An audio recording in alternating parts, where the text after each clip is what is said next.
Hola, muy buenos días y bienvenidos a un nuevo webinar del MBA de la Universidad del Desarrollo. Mi nombre es Fernando Sánchez, soy el director académico del MBA y en primer lugar me gustaría agradecerle su presencia virtual hoy por la mañana. Este 12º webinar lleva por título Cambio generativo en tiempos de pandemia, transformando la crisis en oportunidad, que estará a cargo del profesor Ignacio Pavés. Ignacio es ingeniero civil y máster en Ciencias de la Ingeniería de la Pontificia Universidad Católica de Chile y posee un PhD en Organizational Behavior en Case Western University, Estados Unidos. Actualmente se desempeña como subdirector académico del MBA de la Universidad del Desarrollo y es profesor investigador de la Facultad de Economía y Negocios de nuestra universidad. Ignacio es consultor senior en procesos de cambio organizacional, estrategia, innovación sustentable, desarrollo de liderazgo, desarrollo de equipo y coaching ejecutivo.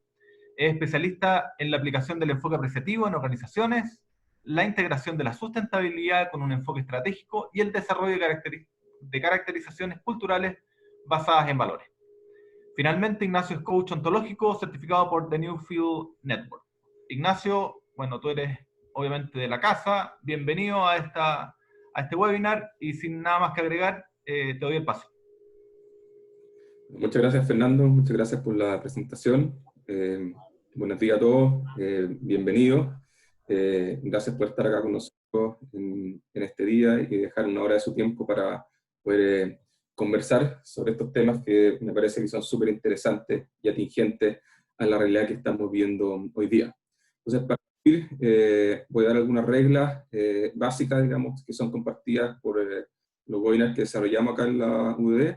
Entonces, primero, la idea es que voy a hacer una presentación continua, entre 45 y 50 minutos más o menos, así que por favor le agradecemos que tengan sus micrófonos y cámaras apagadas para que no se interrumpa la presentación.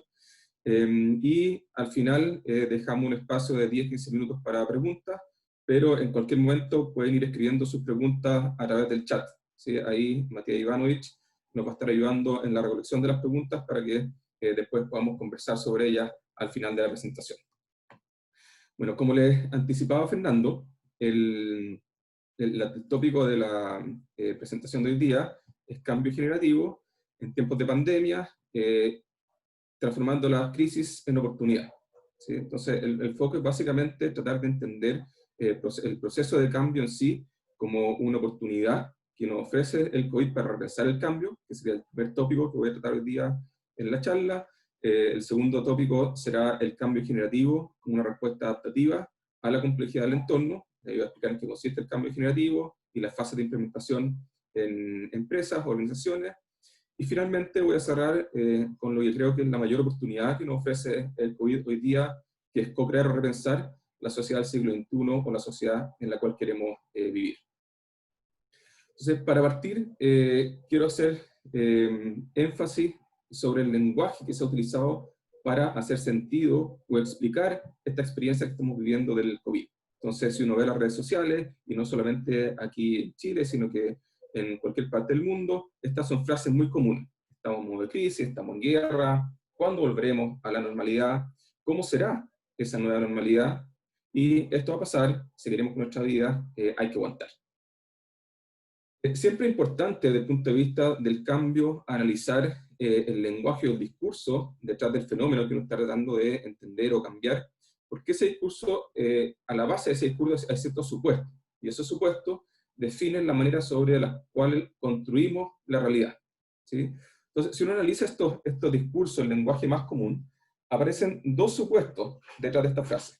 Primero, que el COVID es una interrupción o disrupción que debemos tolerar o sobrevivir de alguna manera, y segundo, que es una interrupción que va a conducir a una nueva normalidad, ¿sí?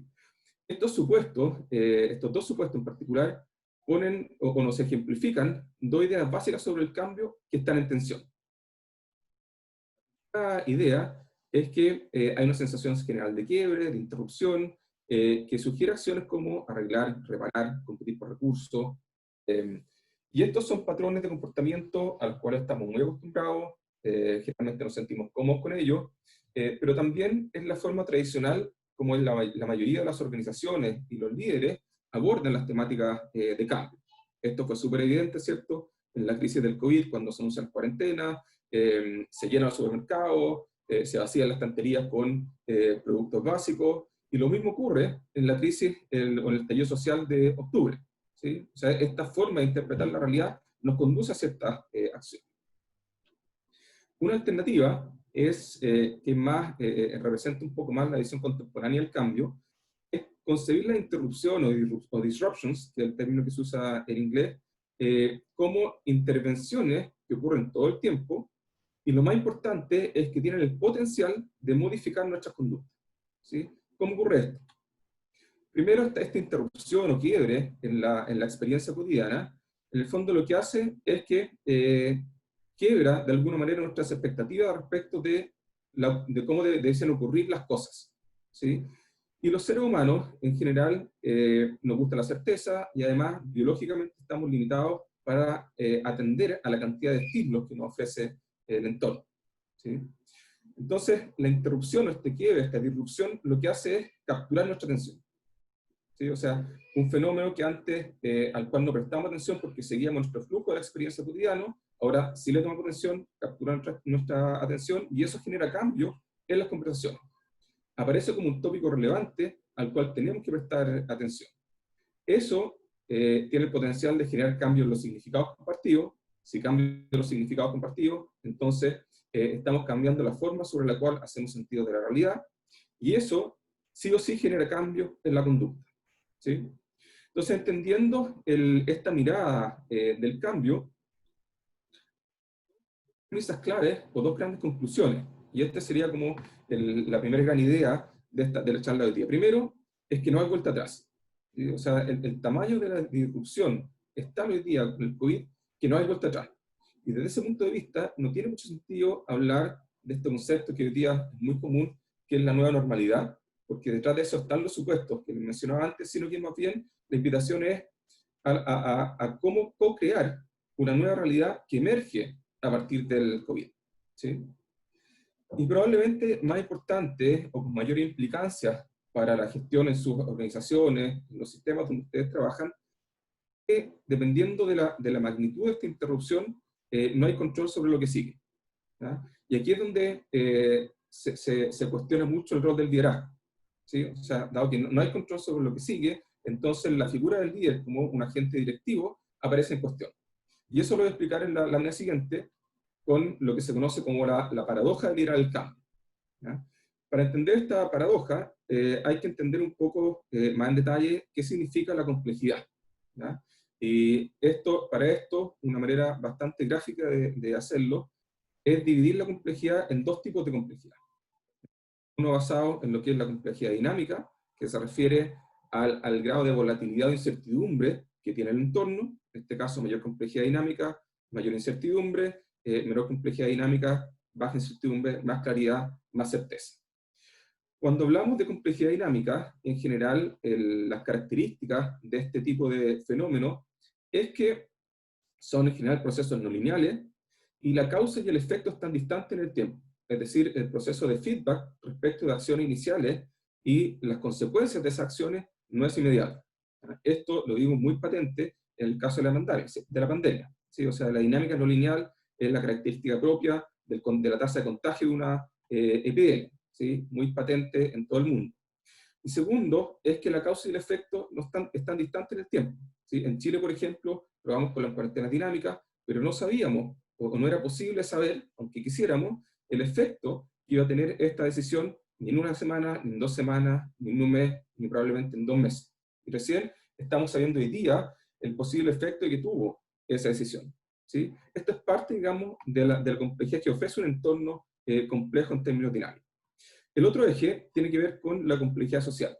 Y eso básicamente da cuenta del nivel de acuerdo y multiplicidad de voces que hay respecto de un cierto fenómeno. O sea, a mayor complejidad social, mayor nivel de desacuerdo y diversidad de miradas, y a menor complejidad social, mayor nivel de acuerdo y consenso en general. Entonces, cuando estamos en un entorno donde hay baja incertidumbre y alto nivel de acuerdo, en general el objetivo es gestionar o mejorar el status quo. Y la mayoría de las teorías de liderazgo que surgen en los 60, 70, hasta el año 80, en general se enfocan en este tipo de situaciones, ¿sí?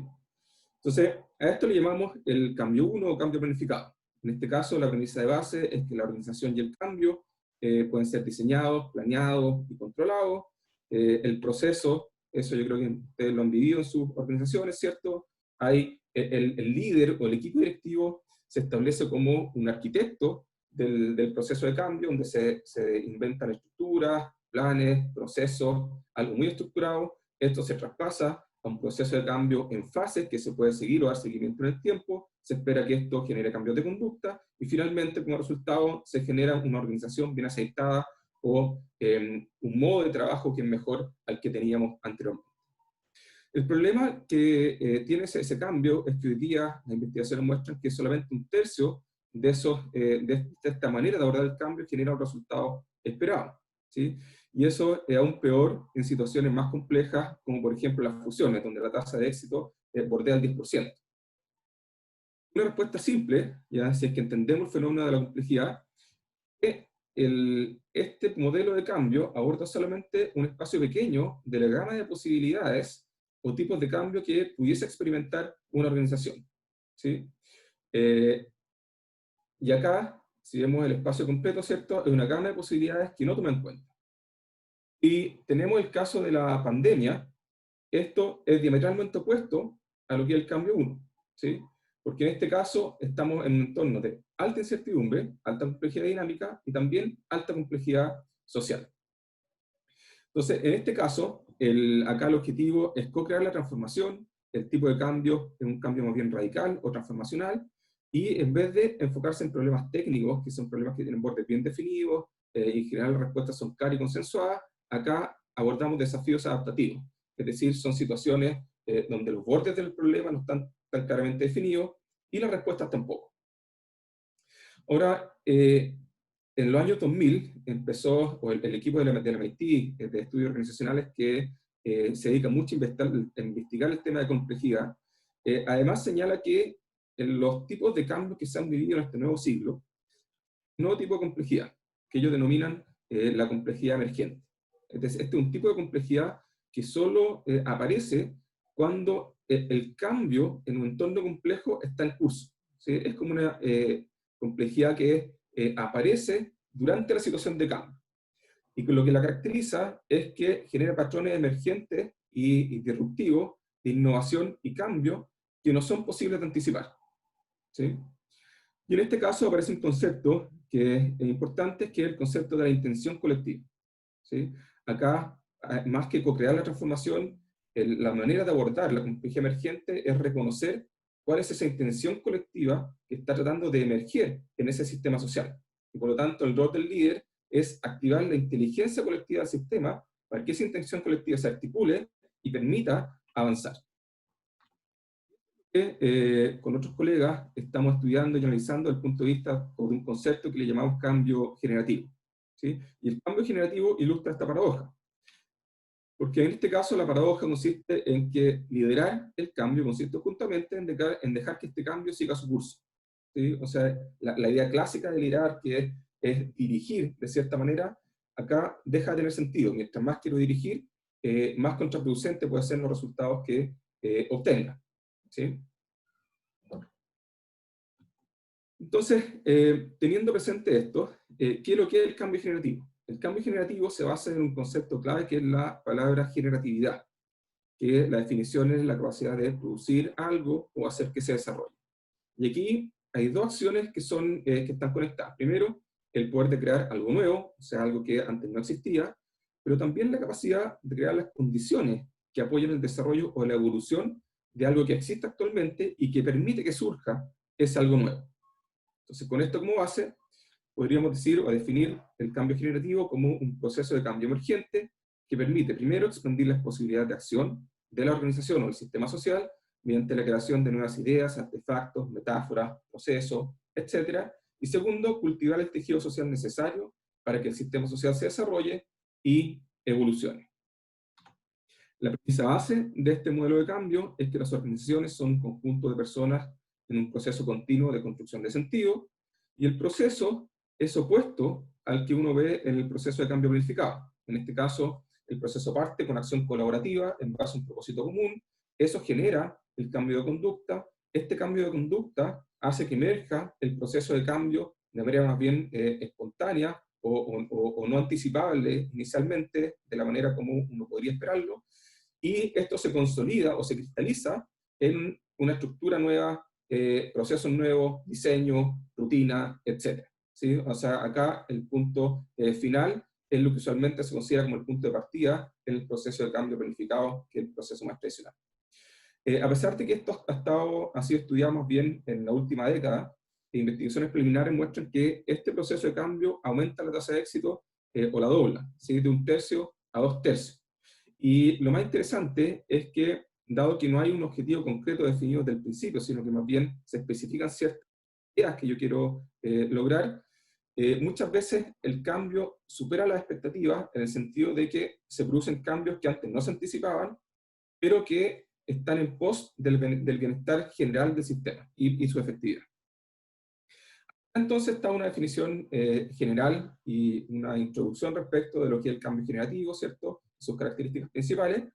Y en base a esto, ahora les quiero mostrar cómo se implementa el cambio generativo en las organizaciones.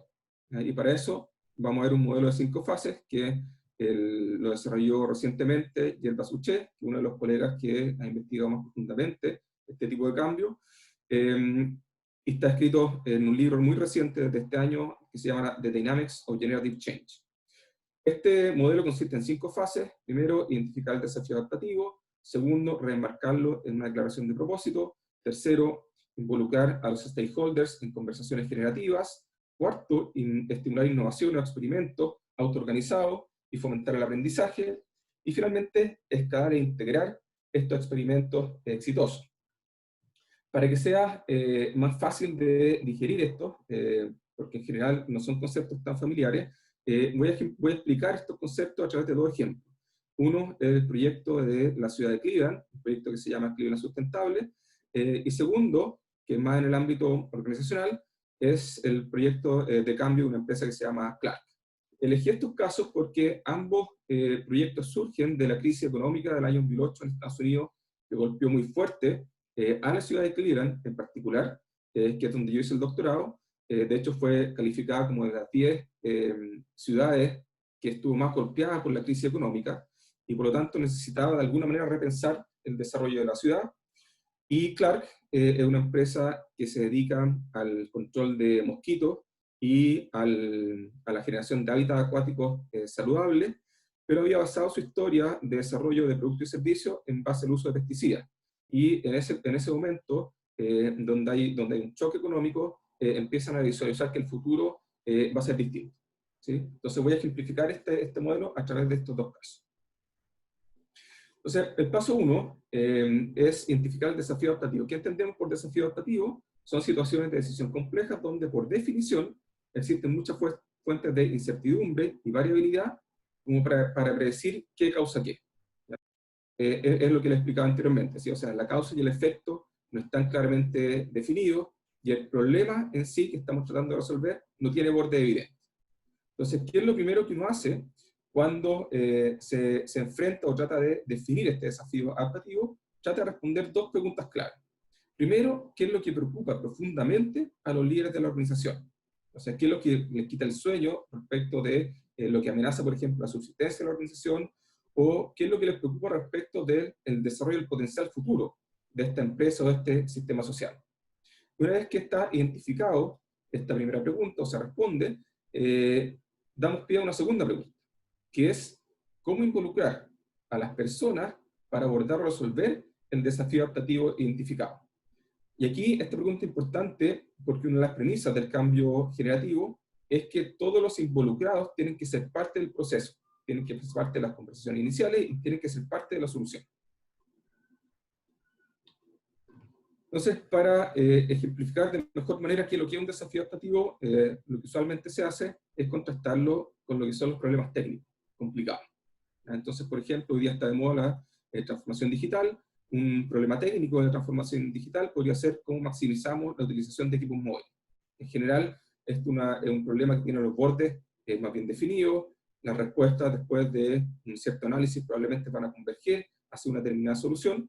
Pero si transformamos esto en una pregunta distinta, por ejemplo, cómo introducimos nuevas tecnologías digitales que hagan más liviana y ágil la organización, se expande el alcance, los bordes están definidos con menor nitidez, y por lo tanto hay más apertura a visualizar las opciones que tenemos para enfrentar el cambio de manera distinta, y eso hace que se pueda abordar el fenómeno que es de naturaleza más compleja de mejor manera. El segundo ejemplo es lo que vimos nosotros en términos educativos, pero que probablemente le tocó a todos ustedes, si es que tienen hijos, ¿cierto?, estudiando o están estudiando ustedes mismos. La pregunta en marzo era cómo transformar nuestro programa educativo a un formato 100% online. Esta pregunta también tiene claramente definido, la respuesta es más o menos evidente, y si se fijan, el tiempo que tomó en resolver esto fue más o menos rápido, ¿sí? Ya el primer mes, digamos, de la pandemia, la mayoría de las instituciones educativas tenían gran parte de sus cursos ya en formato online, y hablo desde instituciones educativas, desde el jardín hasta la universidad. Y esta pregunta hoy día ha cambiado. En base a la evolución de la pandemia, hoy día básicamente la pregunta que tenemos nosotros como universidad y muchas instituciones educativas es ¿cómo generamos una propuesta educativa que saque el máximo provecho de las tecnologías y metodologías educativas existentes en la actualidad? Nuevamente acá se amplifica el alcance, los bordes no son tan nítidos, probablemente van a haber diversidad de opiniones respecto de lo que se quiere hacer, y por tanto se necesita una estrategia más de consenso, de activar esta intención colectiva. En el caso de Cleveland, como les decía, el 2008 estuvo muy golpeado por la crisis económica, y el alcalde de la ciudad, en ese tiempo el alcalde Jackson, se empieza a hacer preguntas sobre cómo puedo darle potencia a mi gestión, qué puedo hacer, digamos, en esta situación en la que nos encontramos. Y empieza a tener conversaciones con distintos stakeholders y formula la siguiente pregunta, como desafío optativo. ¿Cómo transformamos la economía de la región de Cleveland para generar bienestar económico, social y ambiental? O sea, pone la economía como foco, pero expande un poquito este concepto de bienestar o desarrollo. En el caso de Clark, acá la pregunta o el desafío optativo es cómo crear soluciones amigables con el medio ambiente y a la vez mejorar la calidad de vida de las comunidades humanas, ¿sí? Ambos casos, ¿cierto?, son reflejos de estos elementos centrales de lo que caracteriza un desafío adaptativo. El segundo paso es, una vez que identificamos este desafío adaptativo, es remarcarlo en una declaración de propósito. ¿Ya? Esto significa facilitar conversaciones, considerando todas las voces del sistema de stakeholders para, primero, identificar aquellas cosas que se desean ver crecer. En el cambio generativo, a diferencia del cambio más tradicional, no nos enfocamos en los problemas y no nos enfocamos tanto en las brechas de desempeño, sino que más bien nos enfocamos en las cosas que se deben nutrir y fortalecer para que la capacidad del sistema se expanda en el futuro. Segundo, es reconocer lo que la organización necesita hacer cada día y que las personas sienten importante, ¿ya? En este caso, aquí se hace la diferencia entre visión y propósito. La visión se orienta hacia el futuro, define metas claras, define un horizonte, pero acá lo importante cuando uno trata de definir un propósito es entender con nitidez qué es lo que las personas, qué es lo que les preocupa en el día a día, qué es lo que facilita su trabajo y qué es lo que sienten importante las personas en su quehacer cotidiano. Y una vez que se trabajan estos dos pasos iniciales, el tercer elemento consiste en encontrar una manera de nombrarlo que sea motivante para quienes se verán afectados por el cambio. O sea, tiene que ser una invitación potente para que se active la voluntad de las personas para participar. Una manera efectiva de generar estas declaraciones de propósito es lo que se conoce como imágenes generativas de futuro.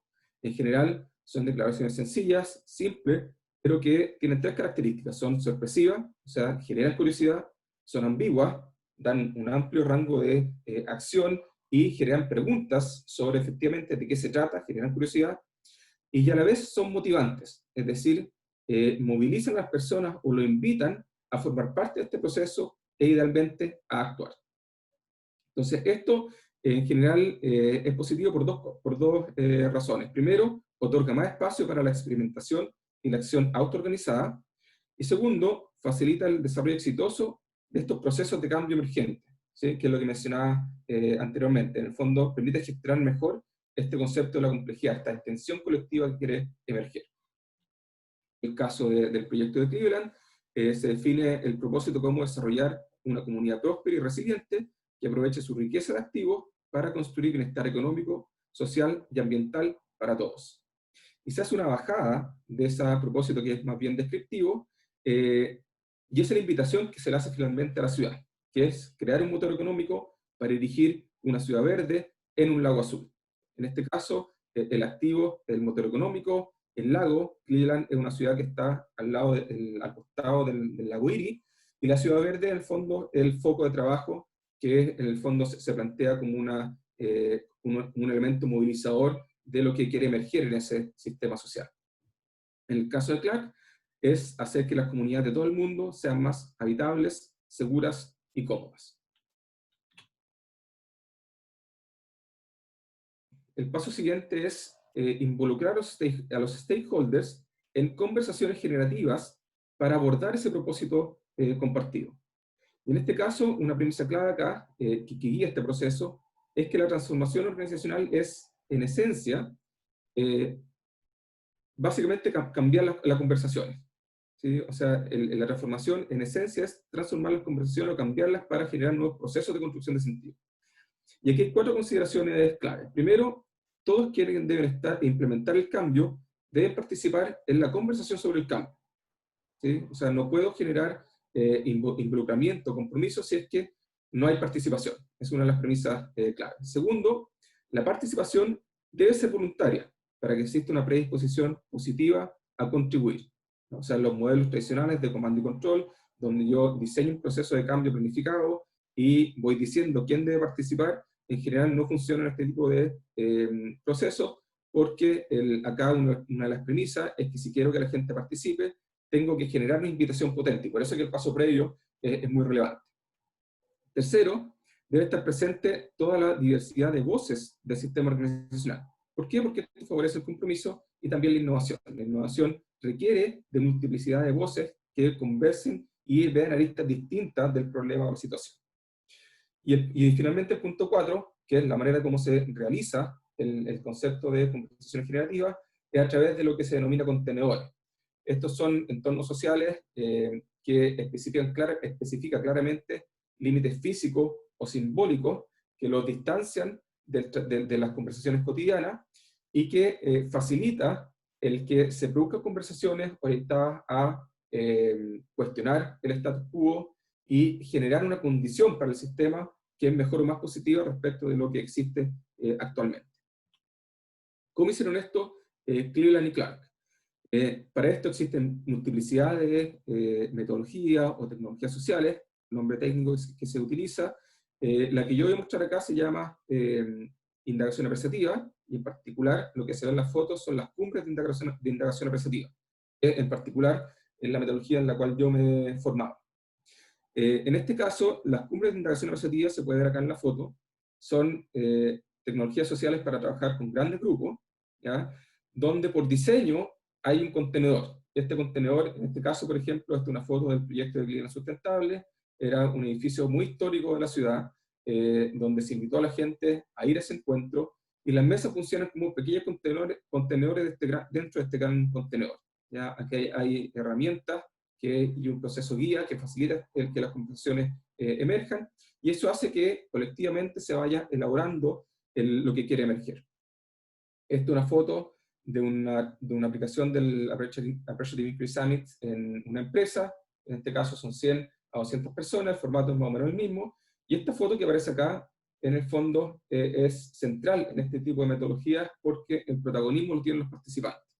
¿Sí? Entonces a los participantes se les entregan algunos artefactos para que puedan hacer visibles estas conversaciones generativas y permitan la muestra, digamos, y la conversación en torno a esto que se va generando, permitan que aparezca una conversación que antes no estaba disponible, y que básicamente una nueva forma de hacer sentido de la realidad colectiva que emerge a través de esta conversación.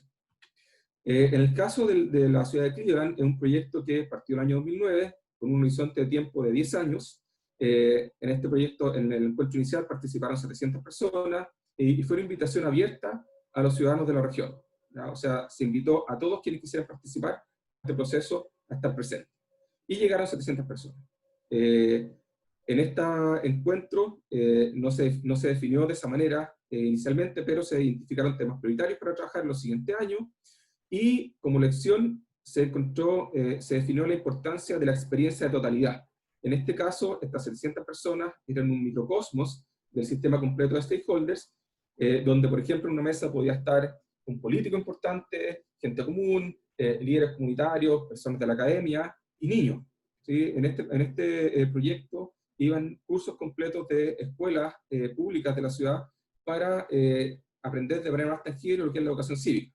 Entonces, en esta empresa, en este caso, en el fondo, se crearon conversaciones también intergeneracionales sobre el futuro que se quería para la ciudad. Y eso era un catalizador del cambio. En el caso de Clark, ya se han hecho 2 summits, el primero fue en 2012, el segundo en 2016, y este año deberían estar haciendo otro. Y aquí el primero participan 200 personas, representantes del sistema completo de stakeholders, tiene gente, empleados de la empresa en otros países, proveedores, clientes, gente de la comunidad, ONG, de la academia, etc. Y conversan sobre el futuro de la empresa, qué es lo que, en el fondo, es lo mejor para la empresa en el futuro. Y aquí una de las lecciones principales, que está documentada, digamos, en este caso, es la importancia de usar un lenguaje evocador, o sea, que potencie un diálogo propositivo, y una imagen de futuro aspiracional que facilite conversaciones para la creación de una nueva realidad. Una vez que se estimulan este tipo de conversaciones, el paso siguiente es estimular innovaciones autoorganizadas y fomentar el aprendizaje. En este caso, entonces, las conversaciones generativas se trasladan a experimentos concretos que pueden modificar la realidad organizacional y generar cambio de conducta de manera concreta y específica. En este caso, hay 2 elementos que tienen que estar presentes en este tipo de modelos de cambio. Primero, tiene que haber un compromiso que sea voluntario, ¿ya? No puede estar forzado, y por eso los pasos previos son importantes, y además tiene que ser visible, ¿sí? O sea, yo me comprometo en frente de otros, ¿ya? Eso le da más peso a este compromiso. Y segundo, los equipos tienen que ser autoorganizados y se tiene que dar mucha flexibilidad para que estos equipos puedan experimentar en el proceso, ¿cierto? Y diseñarlo a la medida que ellos crean que es mejor, ¿ya? O sea, no hay mucha directriz respecto de cómo hacerlo. Aquí es donde el rol del líder juega un rol fundamental. Esto también está bastante documentado y es muy distinto del proceso de cambio planificado. En el proceso de cambio planificado, el líder tiene un rol importante, muy importante al comienzo, como arquitecto del proceso, y acá tiene un rol muy importante al final, como facilitador de la construcción de momentos, y también como facilitador de la experiencia de aprendizaje que surge a partir de la implementación de estos experimentos. En este caso, algunas tareas fundamentales son asegurar recursos, hacer seguimiento, gestionar la atención o la intención colectiva del sistema, amplificar los éxitos, y muy importante, cerrar experimentos fallidos. ¿Ya? Esto puede ser complejo, pero en general la recomendación acá es cerrar estos experimentos desde el punto de vista de la celebración como un espacio de aprendizaje, donde el error y el intentar se premia y no se castiga. ¿Cómo se hizo esto en el caso de Cleveland? En el caso de Cleveland, este es un proyecto que parte sin presupuesto, ¿sí? O sea, parte solamente con la idea, y el alcalde Jackson dice, yo puedo comprometer recursos para desarrollar un encuentro anual, una vez al año, por los siguientes 10 años, me comprometo a generar una oficina de sustentabilidad para que le pueda hacer seguimiento a las iniciativas que surgen, pero no tengo control sobre, y tampoco tengo presupuesto para poder invertir en ninguna iniciativa que surja digamos, de las ideas que aparezcan en los summits, ¿sí? Entonces, como primer resultado del summit, aparecen estos elementos que definen qué es lo que se entiende, en este caso para la ciudad de Cleveland, como una ciudad sustentable. Y una vez que se identifica esto, se empieza a crear ciertas estructuras de seguimiento que permiten mirar de manera bien tangible respecto a los avances, digamos, que tiene este proceso. Entonces, si uno hoy día a la página web de este proyecto, uno encuentra lo que se llama el dashboard de progreso. ¿Sí? En este caso lo divide en 4 áreas: negocio, lo personal y social, el ambiente construido y el ambiente natural. Si uno pincha cualquiera de esos, se abre una nueva ventana donde aparecen una serie de indicadores asociados a esa área de estudio. Uno pincha un indicador, aparece la evolución de este indicador en el tiempo. Y esto en el fondo es una manera patente, demostrar en el fondo o hacer, apoyar, digamos, el que estas innovaciones vayan surgiendo y se hace visible también los resultados. En el caso de Clark, acá Clark elaboró, a partir de la experiencia con en este proyecto, un documento que se llama Making a Appreciative Inquiry Stick, en el fondo hacer la indagación apreciativa pegajosa.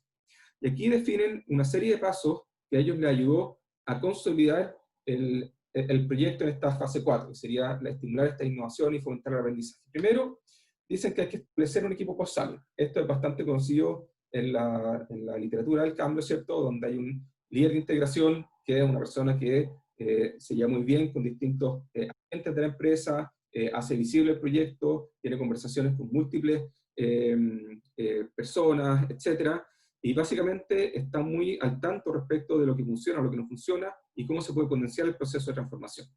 Después está el sponsor, que es quien provee la articulación política y los recursos, y están los campeones, que en el fondo son básicamente los líderes de los proyectos que básicamente se conectan con los experimentos de manera voluntaria y se ofrecen a liderar este proyecto. En segundo lugar, dicen que es muy importante establecer hitos formales de seguimiento y celebración. Y la celebración probablemente es más importante que el seguimiento per se, respecto de la experiencia que han tenido. Entonces, acá, por ejemplo, hito importante, a los 14 días, para que la energía de las conversaciones generativas se estimule y continúe, se sugiere hacer una reunión de equipos de experimentación, de equipos post-summit, a los 90 días un hito de seguimiento, donde hay un reporte de los avances y se configura un equipo de stakeholders para dar feedback a los procesos, identificar iniciativas muy pequeñas que se puedan implementar con pocos recursos, pero que tengan resultados rápidos, que hagan visible el proceso. A los 120 días, un hito de seguimiento número 2, donde hay aquí un reporte consolidado del avance, y se invita a este equipo post-summit a hacer una valoración de cuánto cuesta la implementación para incluirla en los presupuestos formales de la empresa. Complemento, la medición del impacto de los experimentos. En este caso, la idea es integrar la métrica de seguimiento del proyecto a la estructura de medición tradicional para dar feedback constante al desempeño del equipo post-summit y cómo se impacta algunos otros indicadores de la empresa. Y finalmente, el punto 4, en esta fase, es comunicar los progresos y los planes.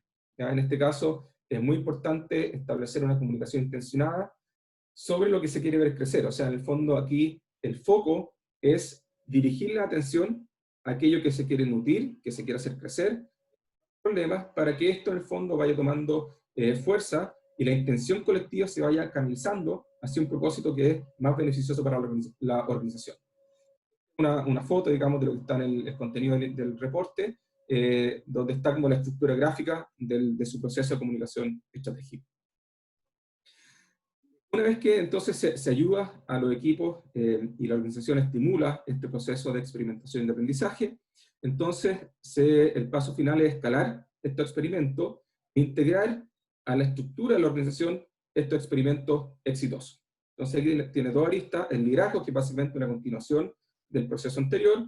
Acá estos roles clave ya lo expliqué anteriormente, pero es básicamente roles súper establecidos en la literatura. Y el objetivo fundamental de este equipo de liderazgo es cambiar los diálogos y las narrativas centrales sobre las cuales la organización, el sistema social, construye sentido. ¿Ya? Es lo que hablaba al comienzo de la presentación. ¿Sí? O sea, ¿cuáles son los elementos? ¿Cuál es el lenguaje que se está utilizando en la organización para hacer sentido de la realidad? Y cómo eso cierra o abre posibilidades de acción que son beneficiosas o restringen el desarrollo de la organización en el tiempo. Esto se traslada finalmente a una estructura de apoyo a la implementación, pero también construye estructura como resultado final del proceso. Entonces acá es muy importante, dos acciones importantes. Uno es asignar recursos al presupuesto, en el presupuesto anual, o sea, asegurar que existen recursos para la implementación de estos experimentos que han resultado exitosos. Aquí el objetivo es escalar estos experimentos y después consolidarlos. ¿Y cómo se consolida? A través de la integración de estos experimentos a los procesos o rutinas organizacionales existentes. En el caso de Clark, que sería como el último bullet point de aprendizaje, sería en el fondo básicamente lo que mencioné anteriormente, ¿cierto? Es integrar los experimentos en los programas y procesos existentes. En este caso, Clark identificó 10 áreas de experimentación, que le llamaron áreas de oportunidad, y esto lo integró al proceso estratégico que se había iniciado en el año 2009, en base a 5 iniciativas estratégicas que ya venían andando, y también se integró a 2 equipos organizacionales ya existentes que en el fondo apoyaban la generación o de alguna manera eran como coaches de estos equipos que se armaron para hacer los experimentos. Estos están sacados del reporte de sustentabilidad de Clark del año 2018. Los resultados en general fueron notables, o han sido notables a la fecha, y han sobrepasado las expectativas iniciales de cuando se inició este proyecto. Por ejemplo, hoy día esta empresa es 90% carbono neutral, en estos 10 años se han reducido las emisiones en casi 80%, cerca del 20% de la electricidad total que ellos utilizan en la elaboración de productos y servicios proviene de fuentes de energía solar de sus propias instalaciones. O sea, hay una inversión importante en este tipo de proyectos. Solo un 1,3% de los desperdicios van a vertedero, el 71% de los desechos se reciclan y el resto va a instalaciones que invierten desperdicio en energía. En el caso de la oferta, ¿ya? Que sería la parte más propia del negocio, el 27% de los ingresos, en este caso, hoy día provienen de productos y servicios que lo llaman Next Gen o Next Generation. Estos son productos que utilizan ingredientes derivados de la naturaleza, o sea, son neutrales ecológicamente, utilizan fuentes de energía renovable y están en constante contacto con el uso de la mejor tecnología y ciencia disponible para ir innovando en el desarrollo de estos productos, ¿sí? Y se espera que en el futuro, ojalá el 100% de la oferta que tiene Clark está basada en este tipo de productos y servicios. Las personas, hoy día Clark tiene una retención de empleados mayor al 92%, una meta de que sea mayor al 95%, en momentos donde las tasas de rotación han ido aumentando y el engagement va a la baja a nivel global. O sea, es como, es bien inusual el caso de Clark. Y por último, en el caso de la comunidad, se han destinado muchas horas de voluntariado anual, más de $460.000 también destinados a apoyo de organizaciones sin fines de lucro, que comparten un propósito común y generan sinergia con el propósito de Clark, en un programa que llaman One for Tomorrow, que surge también de este proceso de cambio. Cleveland, acá, como les decía antes, Cleveland no tiene control sobre lo que, y no tiene financiamiento para los proyectos, por lo tanto lo que hace la ciudad de Cleveland en este caso es hacer visibles estos proyectos, estimulan la creación de historias respecto de la iniciativa que se han ido implementando, y esto son fotos, por ejemplo, sacadas de la página web sobre distintos proyectos que se han creado. Hay algunas empresas que han ganado premios internacionales, la ciudad de Cleveland también ha ganado un premio internacional sobre el futuro de cómo aprender sobre y crear el futuro de la ciudad, mapas de bicicleta y instalación de estos mapas de bicicleta, creación de huertos urbanos, por ejemplo, son algunas de las iniciativas o proyectos que se han consolidado a lo largo del tiempo. Algunos resultados: mejor en la calidad del agua, mejor en la calidad del aire, casi 70 millas de infraestructura para bicicletas instaladas desde el año 2013, el lanzamiento de un sistema de bicicletas compartido para la ciudad, el reconocimiento de Cleveland como una ciudad Solar Smart Bronze por avanzar en el crecimiento de energía solar, un aumento de la actividad económica y disminución, un estancamiento de la disminución de la población que venía de manera consistente desde los años 60 hacia adelante. Y quizás lo más emblemático hoy día es que la recomendación para visitar la ciudad por parte de los mismos ciudadanos de Cleveland creció del 34% al 77% el año 2017. Entonces, este es un proceso de cambio que genera mucho orgullo en la ciudad, y que era algo que inicialmente, por ejemplo, era no previsible, ¿sí? Gráficamente esto se puede ilustrar a través de estas dos fotos, ¿ya? Esta foto que aparece acá arriba, digamos en blanco y negro, es una foto de una noticia que apareció en el New York Times en los años 60 en Cleveland, que se conoce como el Burning River, el río que se incendia.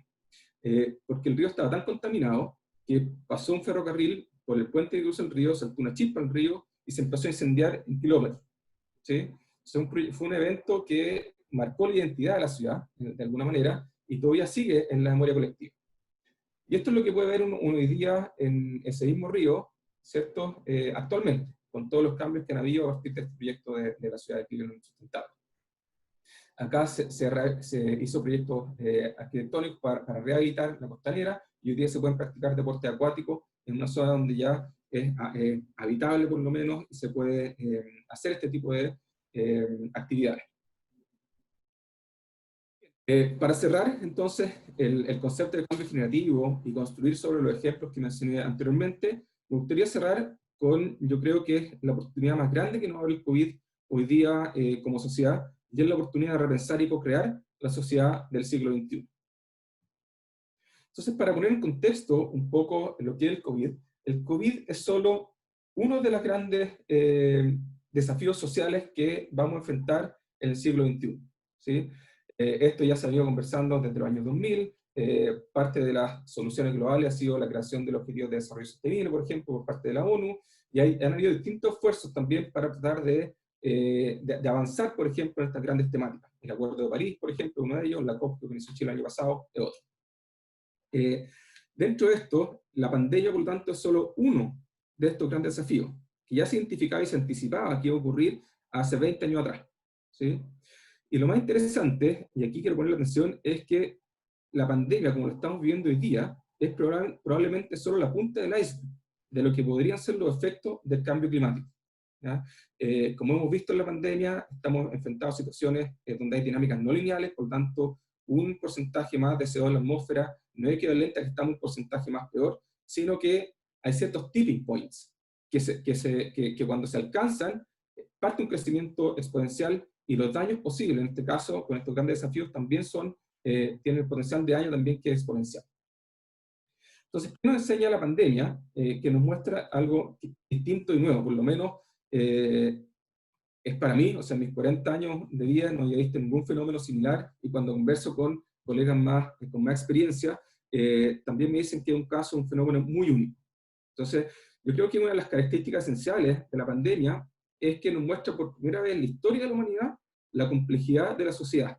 ¿Sí? O sea, esto se hace patente para todos, no solamente para algunos grupos, que es lo que pasó, por ejemplo, en crisis económicas anteriores, etcétera, sino que es un fenómeno muy evidente, afecta la vida de todos nosotros y además afecta a nuestra salud y pone en riesgo nuestras vidas.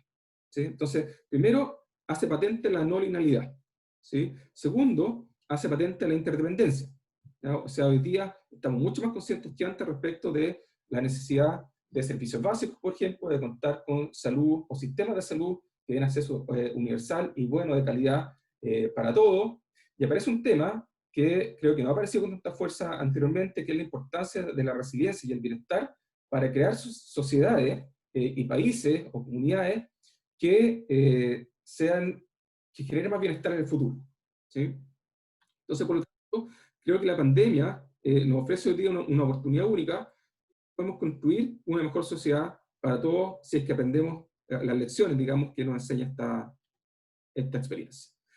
Para resumir y llegar a la fase de preguntas, hay 4 ideas clave. Primero, los procesos sociales son inherentemente incontrolables e impredecibles. Segundo, la palanca de cambio más importante está en la mentalidad de los líderes o agentes de cambio. ¿Ya? En el fondo es tener una mentalidad que nos sirva para abordar fenómenos complejos. Y aquí el llamado es a cada uno de ustedes que está escuchando hoy día. Todos somos agentes de cambio, por lo tanto, ser conscientes de que hay distintos tipos de mentalidad y que algunas son más efectivas que otras para abordar estos fenómenos complejos, nos da la posibilidad de elegir. ¿Sí? O sea, hoy día, si es que somos conscientes de esto, podemos elegir qué modo de afrontar el cambio es más acorde a los desafíos del contexto y qué es lo que requerimos básicamente como sociedad pensando en estos desafíos futuros que vienen.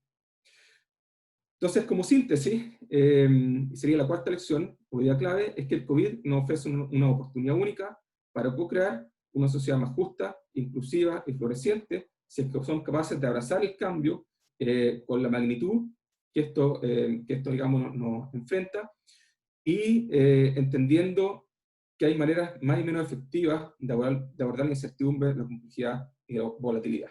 Muchas gracias. Muchas gracias, Ignacio.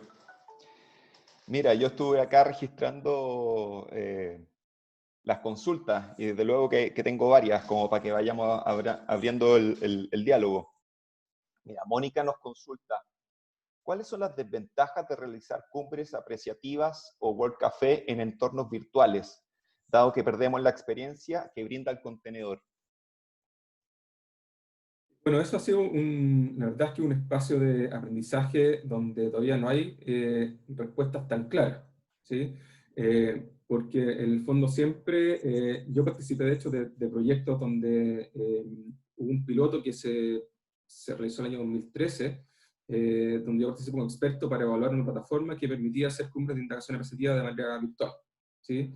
Y era como bien disonante respecto a la experiencia que uno tiene en el salón, digamos, con todas las personas allí reunidas.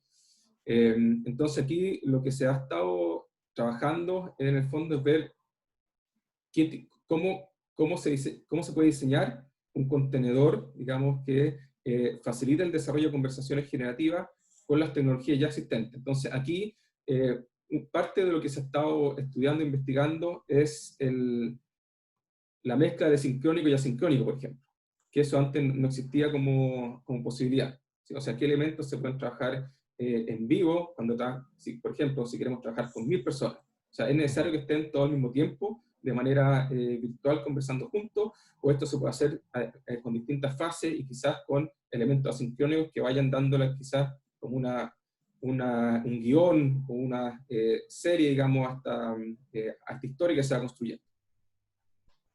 Perfecto.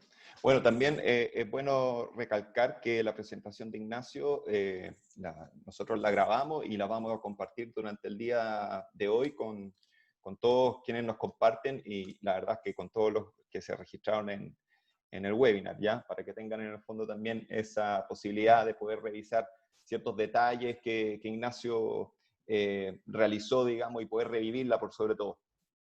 Mira, dentro de las otras consultas, Aldo Novión también pregunta, si bien ya la tenía seleccionada, pero él pide, por favor, Matías, hazle mi pregunta. He visto en las organizaciones más irracionalidad colectiva que inteligencia colectiva. ¿Cómo se lidera en esta situación? Sí, bueno, eso es parte, yo creo, una de las barreras más importantes que hemos visto en la aplicación de este tipo de cambios, es este miedo al descontrol, ¿no? Y este miedo al descontrol, sobre todo en las cúpulas directivas, ¿sí? O sea, la barrera más importante para ejecutar este tipo de proyectos en general surge en las cúpulas directivas, por esto que plantea Aldo, ¿cierto? Que es esta sensación de que la gente va a responder de manera irracional, ¿sí? Pero esto ocurre cuando no se gestiona el proceso, o sea, por eso que cada una de las fases que mostraba acá en la presentación son importantes, ¿sí? O sea, la articulación del desafío adaptativo, ¿ya? Eso tiene que ser de manera participativa. O sea, si no hay participación en la elaboración del problema, ¿ya? Es mucho más probable que esta irracionalidad que menciona Aldo aparezca. Si es que no hay propósito, ¿sí? O sea, si es que vamos a conversar, pero cada uno con su idea particular y donde el bienestar común no está sobre el bienestar individual, entonces este tipo de conversación no se puede dar. Entonces hay un trabajo previo que es muy relevante, y es muy importante y es muy intenso, ¿sí? Entonces muchos de los problemas que yo he visto en organizaciones cuando tratan de aplicar este tipo de metodología, en general hay un miedo importante, porque el equipo de liderazgo no tiene experiencia en este tipo de procesos, y la segunda barrera importante es que el proceso previo no se trabaja de manera adecuada, ¿sí? Entonces, el caso de Cleveland, por ejemplo, que es un caso muy especial, ahí el equipo de diseño ya del Summit en sí era un equipo de diseño de 50 a 60 personas, ¿ya? Donde había representantes del sistema completo de stakeholders que pusieron sus miradas. Había, por ejemplo, políticos de distintos partidos, ¿sí? Representantes gremiales, representantes de empresas, y esa diversidad de miradas tiene que converger hacia un propósito compartido que va más allá de las diferencias individuales para que esta irracionalidad colectiva que mencionando deje de ser un problema y emerge la inteligencia colectiva, que es en el fondo donde esta metodología participativa apunta. Perfecto. Perfecto.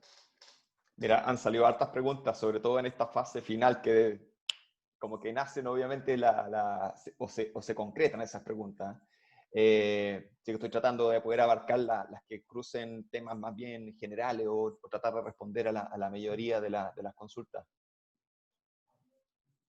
Déjame chequear acá. Mira, entre medio te consulto, ¿hiciste también cita algún tipo de textos o no? Dentro de Sí, la presentación, ¿podríamos compartir alguno acá en el chat como para que la gente también pueda profundizar en algún tipo de libro? Sí, hay varios textos. Un texto que yo creo que es bastante importante, el texto de Otto Scharrer de la teoría U, por ejemplo, donde habla de la complejidad emergente. Hay otro libro que habla sobre el desarrollo organizacional dialógico de Jerzy Boucher y Bob Marchak, que es como, están como las fundaciones de esta nueva, de lo que empieza a emerger como el cambio generativo. Y están una serie de libros que han salido recién este año de una institución que se creó recientemente que se llama el, el MBI, Bob Marchak Institute for Dialogical D, donde son libros cortitos, de más o menos 100 páginas cada uno. Está así en inglés, lamentablemente. Este tipo digamos, de información nos llega en español bastante como atrasada. Acá en la universidad estamos haciendo un esfuerzo, por lo menos de mi parte, investigando estos temas y tratando de que estén disponibles para la gente de habla hispana, digamos. Pero yo diría, esos 3 libros son libros que yo recomendaría leer, si les interesa esta metodología, y otros donde dan más información en español, por ejemplo, es todo lo que tiene que ver con indagación apreciativa. ¿Sí? Hay un libro de la Miriam Subirana con David Ryder que se escribió hace poco sobre esta metodología en particular, y también, si uno quiere ahondar o aprender con mayor profundidad, están todos los libros que tienen que ver con la complejidad dinámica y la complejidad sistémica. Ralph Stacey, por ejemplo, es uno de los pensadores más importantes en esa línea. Perfecto. Mira, acá también hay una consulta de Paul Fry. Hola Ignacio, nos presentaste 2 casos que usaron Summit. En el caso de hacer un proceso viral, entrevistas, o virtual en realidad, entrevistas, ¿cómo integras luego a los líderes primera línea? ¿También tienen conversaciones y luego los integras a los equipos? O sea, en el caso de los contenedores, en el fondo, en el contenedor la idea es que por diseño la jerarquía tiene que desaparecer. Y eso es un poco lo que se logra con el Summit. ¿Sí? O sea, dentro del diseño del Summit, las jerarquías se aplanan de manera que en la conversación yo no me relacione con el otro a través del rol, sino que hay una relación persona a persona. ¿Ah? Y lo que se trata de conservar en estos entornos virtuales es justamente esa conversación persona a persona. Entonces ahí lo que se recomienda en el caso de las organizaciones más tradicionales, donde hay quizás estructuras muy jerárquicas, es que haya un proceso previo de mostrar que los líderes están facilitando el proceso, son parte del proceso tal como cualquier otra persona. ¿Sí? Y hay que generar espacios de diálogo donde el rol quede fuera. ¿Sí? Entonces parte con preguntas, por ejemplo, relacionadas con el individuo. ¿Sí? ¿Cuáles son tus preocupaciones centrales en la vida? ¿Qué te atrae a la organización? ¿Cierto? O sea, cosas que de alguna manera traten de aplanar esa estructura. En algunos casos, dependiendo de la cultura organizacional prevalente, el líder puede participar directamente en los grupos sin problema, porque en el fondo se reconoce como una organización más horizontal, pero si hay una organización que tiene estructuras muy piramidales, en general se recomienda hacer un proceso previo donde la gente puede interpretar el rol del líder como un rol distinto al que usualmente tenía, pero eso es un trabajo que tiene que hacer el equipo de líder, demostrarse en el fondo con acciones concretas, mostrar que están dispuestos a tener conversaciones horizontales y están dispuestos a aprender de lo que surge de esas conversaciones y apoyar lo que surja de esas situaciones en el fondo. Perfecto. Ignacio, y de lo que ya chequeamos hoy día, o de lo que pudimos abarcar en el fondo en estos 45 minutos y 15 minutos de preguntas, ¿dónde podemos profundizar más de lo que pudimos ver hoy día? Sí, bueno, esto hoy día como universidad estamos tratando de abordar temas que sean relevantes para la sociedad y para la empresa, y esto parte de lo que conversamos hoy día lo vamos a tratar en un curso que se llama Gestionando Grandes Desafíos, donde voy a estar con mis colegas Erika Salvay, Fernando Sánchez, Ángel Seville, y aquí en particular yo voy a trabajar un módulo donde vamos a abordar justamente la temática que hoy día con ejemplos más concretos de cómo llevarlo a la práctica, o sea, con ciertas herramientas o instrumentos de cómo esto se puede llevar a la práctica, y principalmente sí nos vamos a enfocar en casos del tipo de la ciudad de Cleveland, o sea, en el fondo son cambio a gran escala. Ese va a ser el tópico central del módulo que voy a dar en este curso online. Así que están todos invitados.